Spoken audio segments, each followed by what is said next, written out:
I'm staying in is called International Inn.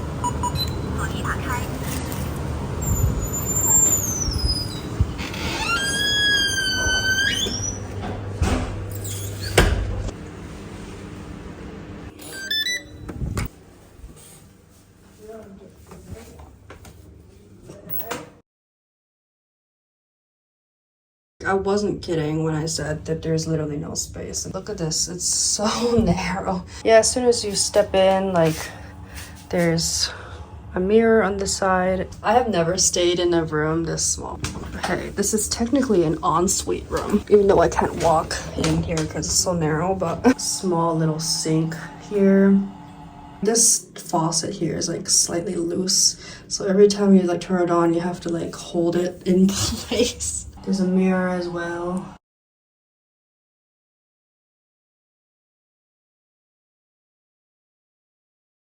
Everything's just all combined, shower, toilet, sink, everything in this tiny little area over here. You have to turn it on, let it turn on for 10 minutes before you take a shower. Try to take a shower pretty quickly, because if you don't take a shower quickly, the hot water is going to start to become cold. Just be as fast as you can.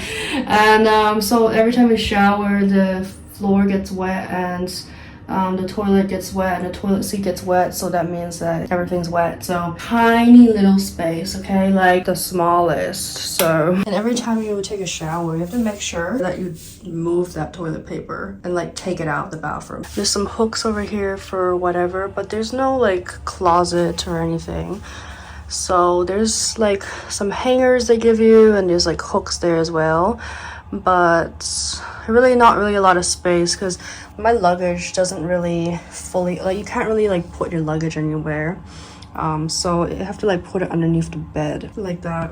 So I can't even like open my luggage and like have it be just like open. But I have my backpack under here as well, and this little hallway part here is about 2 or 3 feet wide. I have slept here for 5 nights now, but I say that the size of the bed is fine.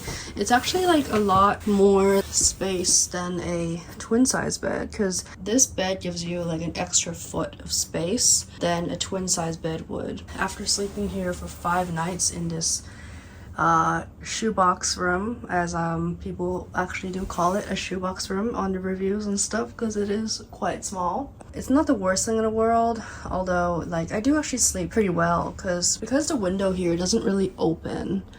So basically like the room is always quite dark, even in the daytime. The pillow is actually really decent. This mattress is extremely thin. It's 3 inches thick, and I don't know if that's like the norm here in Hong Kong, but to me it's like really, really thin. And then underneath is just like hard wood, but I will say the pillows are pretty decent. This one especially is pretty decent. But yeah, this place, like technically this room could fit another person, it could fit 2 people. When I first arrived, like they had 2 towels, two pairs of slippers, 2 toothbrushes. Even just for 1 person, it's actually really cramped. So anyway, you have a painting here on this wall to remind you that there is an outside world, and that this world is not just this tiny shoebox room. But yeah, they give you a fan. This is just like a fan that lets air in. If it feels stuffy in here, you just turn it on. I do turn it on like twice a day, but you get a nightstand, and there's like charging area over there as well, and that works for like all types of country plugs, but then those are just like Hong Kong ones. I knew what to expect when I came here, you know, like I told myself to lower my standards. I paid $20 US to stay here every single night. So I stayed here for a week total. So I paid, it was like $136 US for a week.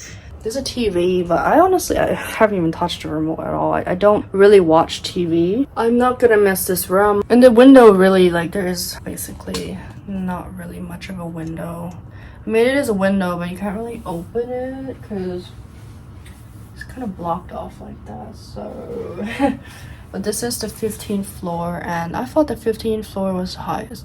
There is a 16th floor, and that's the highest. So I can't imagine what would happen like if there was a fire, you know. Imagine how bad it would be, because I wouldn't say that this place makes me feel completely safe, because like I said, I don't really feel completely comfortable down there under the ground floor. So there is like a fridge and there's a microwave, and I can hear just children in there, but there's cameras everywhere. And there's a dryer, and then there's a washing machine down here. Which is supposed to be for like housekeeping, I think, but I actually don't really know. Actually, I really don't know how big these rooms are compared to mine, but yeah, there's really not much else here.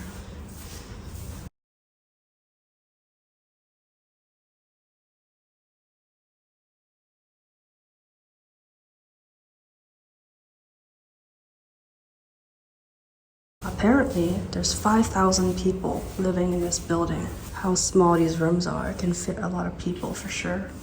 There's like a bunch of Indians around this area, and they speak really, really freaking good Chinese. Like, some of them speak Cantonese as well, and it's better than mine, right? Like, I don't know, like, are they trying to scam people or something? But they stand around like the bottom of this building, and this building apparently is known for like budget accommodation. I'm guessing just people that probably live here like long term, but to be honest, it's not really a place that you'd want to live long term. Like, you have basic necessities, but I think it would be just very much like not really a good living standard to live here in this building long term. And I don't really know if I want to stay here after my booking ends, because I have a booking for a week. It's pretty popular among like tourists as well, because couples, and I wouldn't really say this place is like that great for families, because I think these rooms are too small to be accommodating for families. But like couples and just like, you know, just solo people, it's kind of sketchy, to be honest. And I can't stand these Indians. They're probably used to being ignored though, so probably nothing new to them. But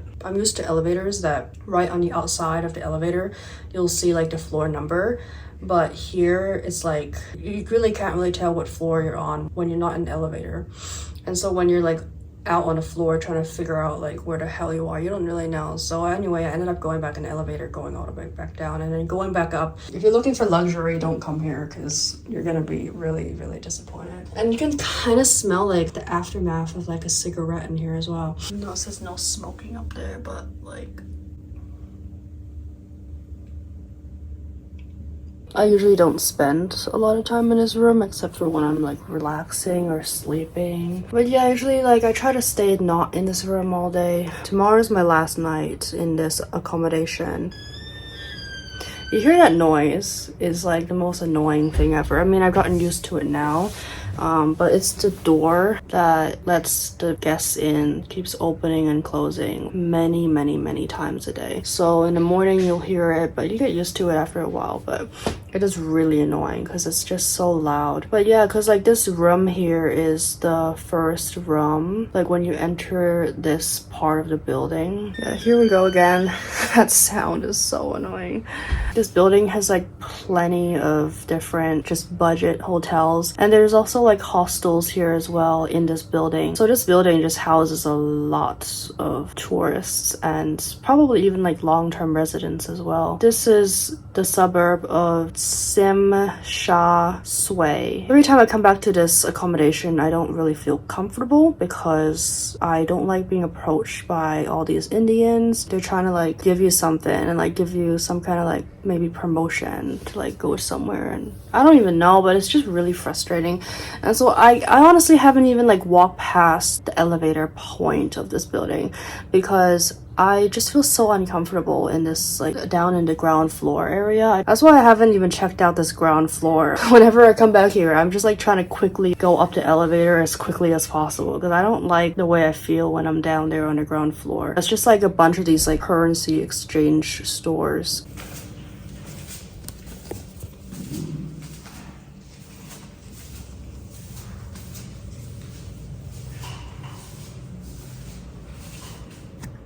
This is the Chungking Mansions building.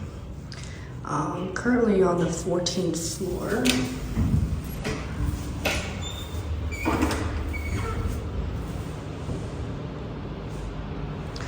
And there's plenty of guest houses here. As you can see, there's hostels, hotels. All of them are basically, I'm pretty sure, like pretty small rooms, you know. It's not like nice hotels or anything. All of them have like a reception area and then like the actual dorm. It's not dorm, but like hotel itself.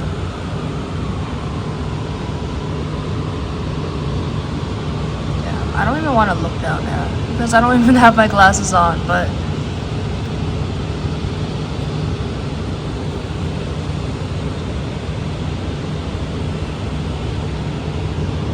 a lot of foreigners come here, the people that are on a budget.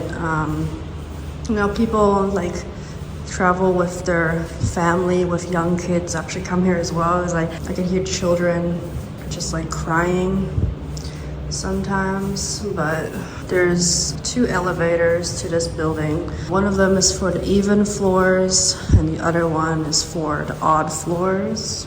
But honestly, this place is pretty sketchy, I can't lie. I don't feel particularly comfortable in this building, so I'm gonna be moving to another accommodation in a few days. This is the stairwell. There's one more floor, which is the 16th, and that's the highest. Maybe I'll go up there. I've never seen it. I've only ever been to the reception, which is on the 11th, I think, and then the 15th. My room is on the 15th floor, but I think this entire place is basically all just ran by Indians. Yeah, this entire building kind of smells like smoke.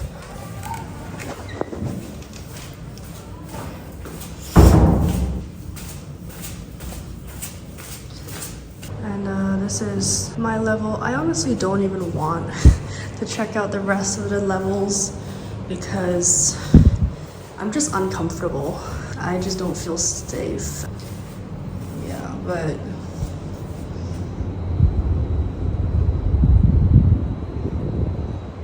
this is so sketch, right? This is so sketchy.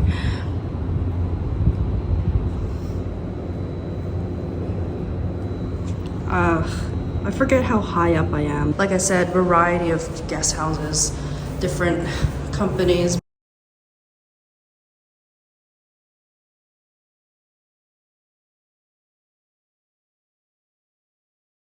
This is where the housekeepers, I guess they, you know, dry their stuff.